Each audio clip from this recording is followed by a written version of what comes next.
అందరికీ వందనాలు తెలియచేసుకుంటున్నానండి. నేను మీ వసంత ప్రసాద్. దేవుని మహాకృపను బట్టి ఈరోజు మరో కొన్ని దేవుని మాటలు మీకు చెప్పడానికి యేసయ్య నన్ను మీ ముందు సిద్ధపరిచినందుకు దేవాతి దేవునికే వందనాలు తెలియచేసుకుంటున్నానండి. నేను ప్రతి మెసేజ్‌కి చెప్పినట్లు ఈ మెసేజ్ కూడా చెప్తున్నాను. నేను సేవకురాలిని కాదండి. కొద్దిపాటి విశ్వాసిని మాత్రమే. దేవుడు నా జీవితంలో, నా బిడ్డల పట్ల, నా భర్త పట్ల అనేకమైన ఆశీర్వాదాలు నింపారు యేసయ్య. మరి దేవుని మహాకృపను బట్టి మీరందరూ కూడా ఆశీర్వదించబడాలి. మీరు నేను కూడా దేవుని రాజ్యానికి ఆయన రాకడకు సిద్ధపడాలి అనే ఉద్దేశంతో దేవుని ప్రేమతో ఈ ఛానల్ స్టార్ట్ చేశానండి. మరి ఈ మెసేజ్ వినే ముందు తప్పకుండా దేవుని ప్రేమను బట్టి మీరు లైక్ చేస్తారని, లైక్ చేయడం ద్వారా యూట్యూబ్ ఈ సమాచారాన్ని మరింత మందికి అందేలా చేస్తుందని, ఆ విధంగా కూడా మీరు దేవుని పరిచయం చేసిన వారు అవుతారని చెప్పేసి నేనైతే నమ్ముతున్నానండి. తప్పకుండా ఒక లైక్ చేయండి.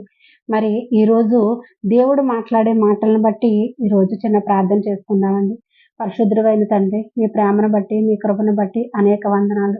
ఈరోజు ఏ మాట నాకును వినుచున్న వారికి అవసరమై ఉన్నదో ఆ మాటలే మీరు నాలో ఉండి మాట్లాడమని నాయనా మీరు మాట్లాడిన మాటల ద్వారా చెప్ప చెప్పడానికి వాడుకున్న నన్ను వినడానికి సిద్ధపరచుకున్న నీ బిడ్డల్ని నీ గొప్ప ఆశీర్వాదంతో నీ రాకడకు సిద్ధపరచమని అడుగుచున్నాను తండ్రి.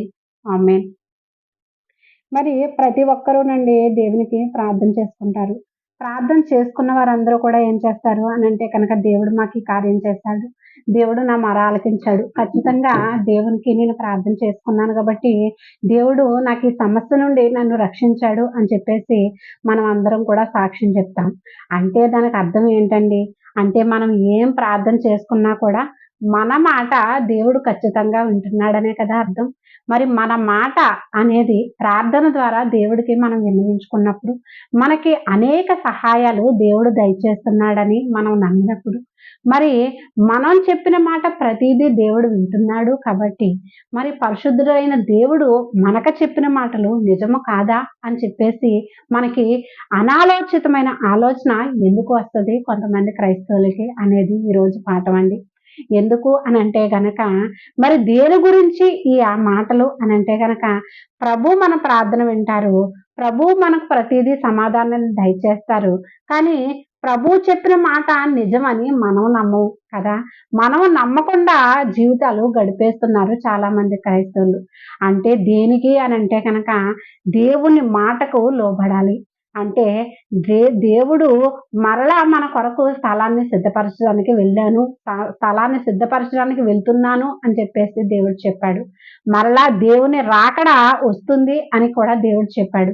రాకడ మేఘంలో మరి మీరందరూ కూడా ఎత్తబడతారు.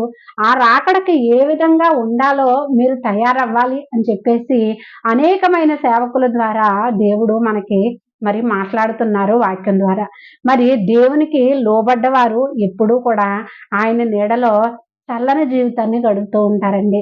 నిజానికి ఏంటంటే చనిపోవడం, బ్రతకడం అనేది ఈ లోకానికి సంబంధించింది.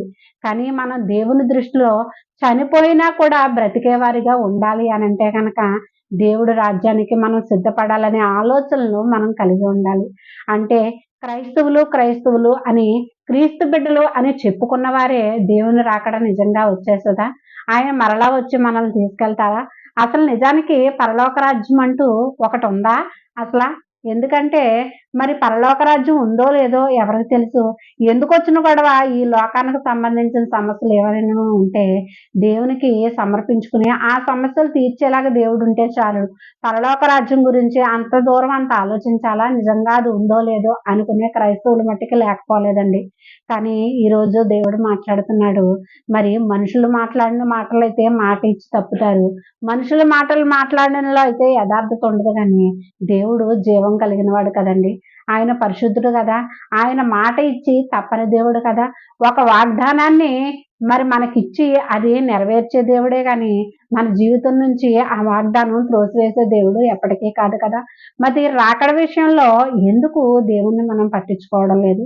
రాకడ ఉందనే ఆలోచన మనకి ఎందుకు కలగట్లేదు అని చెప్పేసి ఆలోచన చేస్తే గనక ఈరోజు ఒకవేళ ఈ ఈ ఫలంగా ఒకవేళ నా జీవితం ఈ లోకయాత్ర ముగిసిపోతే కనుకండి మరి ఇక్కడికి నా జీవితం క్లోజ్ అయిపోద్ది కదా! ఒక ప్రాణం మనలో ఉన్నంత సేపే మన మీదకి ఎవరైనా విరోధమైనా ప్రేమైనా, కోపమైనా, ద్వేషమైనా మన ప్రాణం ఉన్నంత వరకేనండి. కానీ మన ప్రాణం మనలో ఉన్నా లేకపోయినా కూడా మనల్ని ప్రేమించడానికి ఆయన కుటుంబంలో, ఆయన గృహంలో ఆయన బిడ్డలుగా మనల్ని పెంచడానికి సిద్ధంగా ఉన్నాడు మన యేసయ్య. అదే కదా రాకడ మేఘం. అదే కదా పరలోక రాజ్యం. మరి ఈ రాకడ మేఘం, రాకడ మేఘం, రాకడా అని చెప్పేసి అంటున్నారు. నేను బ్రతికుండగా వస్తే సరే. మరి రాకపోతే నేను అది ఎలా చూడతాను? దేవుడు నన్ను ఎలా తీసుకెళ్తాడంటే, మృతుల నుండి కూడా నిన్ను తీసుకువెళ్తాడు దేవుడు. అంటే నిన్ను పాతిపెట్టబడిన మృతులు కూడా లేచే సమయం వస్తుంది అనేసి దేవుడు అంటున్నాడు. ఎప్పుడు వస్తుంది అనంటే గనక నిజమే, నా దేవుడు మాట ఇచ్చిన తప్పని దేవుడు అని చెప్పేసి దేవుని ఎడల నువ్వు ఖచ్చితంగా విశ్వాసం ఉంచినప్పుడు, ప్రేమ ఉంచినప్పుడు. కానీ ఈరోజు చెప్పాలనుకున్న మాటలేంటంటే గనక ప్రతి ఒక్కరూ ప్రార్థన చేసుకుంటారు. ఎంతసేపు ఈ కుటుంబ ఈదులాటల కొరకే ప్రార్థన చేసుకుంటారు. చేసుకోవాలండి, కరెక్టే, తప్పని అనట్లేదు. దేవుడు కూడా సమస్త భారాన్ని మోసుకుంటున్న సమస్త జనులారా మరి నా యొద్దకు రండి, నీకు విశ్రాంతి కలుగజేస్తానని ప్రభువు ఇచ్చిన మాటే. ఎందుకంటే మన సమస్యలు, మన ఆలోచనలు దేవునికి సమర్పణ చేసుకున్నప్పుడు మన భారం ఆయన మోస్తాడు. మనకు చాలా రిలీఫ్ ఇస్తాడు దేవుడు. అది నిజమే. కానీ ఈరోజు దేవుడు మాట్లాడిస్తున్న మాట ఏంటంటే గనక నాకు కలిగిన ప్రేరణ ఏంటంటే గనక ఈ ప్రార్థన కూడా చేసుకోవాలి. ప్రభువా, నీ రాకడకు సిద్ధపడే యోగ్యత నాకు దయచేయవా. పరలోక రాజ్యంలో వారసుడిగా నన్ను నియమించవా ప్రభువా. అట్టి భాగ్యం పరలోక రాజ్యానికి, నీకు రాకడ మేఘానికి, నాయన నీ రాకడ మేఘం ఎక్కి పరలోక రాజ్యానికి సిద్ధపడే యోగ్యురాలిగా నన్ను ఉంచండి తండ్రి అని చెప్పేసి మనం ప్రార్థన చేసుకోవాలి. ఎందుకంటే ఈ లోకంలో మరి ఇటువంటి బంధాలు అనేవి అశాశ్వతమే, కానీ ప్రాణం ఉన్నంత వరకే. కానీ ప్రాణం లేనప్పుడు కూడా శాశ్వతమైన బంధం మనకి జీవము కలిగిన దేవుడు తండ్రి అయి ఉన్నాడు అని నమ్మాలండి. ఆయన తండ్రిగా మనం ఆయన బిడ్డలుగా మనం ఉండాలి అని నమ్మితే గనక ప్రార్థన చేసుకోవాలి. ఏంటంటే నీ రాకడకు నన్ను సిద్ధపరచు ప్రభువా. ఎంతసేపు ఈ లోకం ఈదులాట, ఈ లోకపు తలంపులు, ఈ లోకపు పనులే కాకుండా నీ రాజ్యం కొరకు నేను ఆలోచన చేసే యోగ్యత దయచేయి ప్రభువా అని ప్రార్థన చేసుకోవాలి. ఎందుకంటే దేవుని కొరకు మనం ఎప్పుడైతే ప్రార్థన చేసుకుంటామో, పరలోక రాజ్యం కొరకు ఎప్పుడైతే ప్రార్థన చేసుకుంటామో, దేవుడే నాకు తండ్రిగా, ఆయన పరలోక రాజ్యమే, ఆయన అంతఃపురమే నాకు ఒక కుటుంబంగా, ఒక ఇల్లుగా, నా తండ్రి ఇల్లుగా నాకు ఉంటుంది అని చెప్పేసి ఆలోచన కలిగి మనం ఎప్పుడైతే ప్రార్థన చేసుకుంటామో, ఈ లోకమంతా కూడా మనం పెంటగా ఎంచబడుతుంది మన హృదయంలో. ఈ లోకానికి సంబంధించింది ఏది కూడా వ్యర్థమే అని మనకి ఆలోచన కలుగుతుంది. కానీ ఈ లోక సంబంధమైన బాంధవ్యాలను కూడా కాపాడుకుంటూ, ఈ లోక సంబంధమైన భార్యగా, బిడ్డగా, మరి తల్లిగా లోబడి జీవిస్తూ కుటుంబాన్ని కట్టుకుంటూ కూడా పరలోక రాజ్యం గురించి ఆలోచన చేయకపోతే కనుక మన తండ్రి ఇంటిని మనం మర్చిపోయినట్టే కదండి. ఒక బిడ్డ ప్రయోజకుడయ్యి ఉద్యోగం చేసిన తర్వాత తల్లిదండ్రులని మాట మరిచిపోతే ఎంత తప్పో, మనకి దేవుడు అన్నీ కూడా సమకూర్చిన తర్వాత దేవుని రాజ్యం కొరకు మనం ఆలోచించిన వారైతే గనక మరి ఆయన ప్రేమ ఉంది, మనకి ఆయన రాజ్యం ఉంది, ఆయన రాకడ తప్పకుండా వస్తుంది అని చెప్పేసి మనం నమ్మిక ఉంచకపోతే కనుక అది కూడా ఒక నేరమే కదా, అది కూడా ద్రోహమే కదా, అది కూడా పితృద్రోహం కాదా. మరి ద్రోహులమైన మనం పరలోక రాజ్యానికి ఎత్తబడలేము. కానీ మరి మనం నిర్దోషులుగా నీతి జీవితాన్ని గడిపి దేవుని రాజ్యం కొరకు మనం హృదయపూర్వకంగా మనం ప్రార్థన చేసుకుని, ప్రభువా నీవే కావాలి, నీకు తప్ప మరొక దేవుడు లేడు తండ్రి, నీ రాజ్యంలో నేను ఉండాలి, నీ నీడలో నేను ఉండాలి, నీ రెక్కల నీడలు నేను, నా కుటుంబం భద్రపరచబడాలి ప్రభువా అని చెప్పేసి మరి మనం ప్రార్థన చేసుకున్నట్లయితే కనుక దేవుని రాజ్యానికి వారసులుగా ఉంటాము.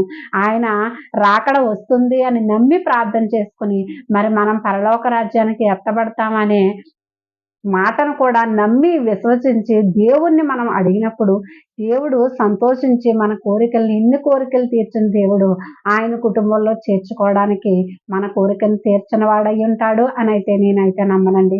దేవునికి అసాధ్యమైంది ఏదీ లేదు కాబట్టి మనం ప్రతిదినం ప్రార్థన చేసుకునేటప్పుడు ప్రార్థనతో పాటు పరలోక రాజ్యం కొరకు కూడా ప్రార్థన చేసేవారిగా మనం అందరం ఉండాలని నేనైతే హృదయపూర్వకంగా మాట్లాడుతున్నాను దేవుని ప్రేమను బట్టి. మరి ఈ కొద్ది మాటలు దేవుడు మీ వినికిడిలో నా వినికిడిలో ఫలింపచేసి దేవుని కొరకు ప్రార్థన చేసి దేవుని రాజ్యాన్ని కొరకు ప్రార్థన చేసే మనసు మనందరికీ దయచేయాలని యేసునామాన్ని వేడుకుంటున్నాను. ప్రభా, ఈ మాటలు మాలో సహాయం దయచేయండి. మాలో నిలకడగా ఉండే ప్రార్థన మాకు నేర్పించమని అడుగుతున్నాను పరమ తండ్రి. ఆమేన్.